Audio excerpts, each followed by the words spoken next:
এমনি কিন্তু আমি মানুষটা অনেক ভালো, আমার মনের মধ্যে প্যাচ ট্যাচ নাই, কাউকে দেখে কিন্তু আমার হিংসা টিংসা হয় না।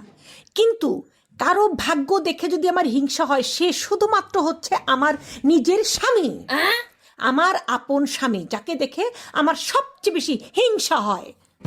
তার কারণ সে এমন একটা শাশুড়ি পেয়েছে, আমার মা সেই রকম একটা মানুষ।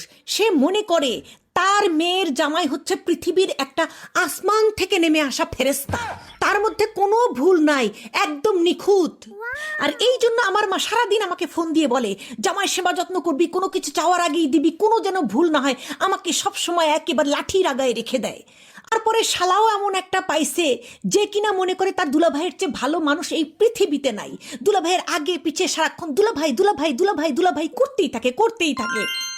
আবার নিজের শালি থেকে শুরু করে আত্মীয় স্বজন, পাড়া প্রতিবেশী, খালাতো মামাতো চাচাতো যত শালি আছে, সবাই তো দুলাভাই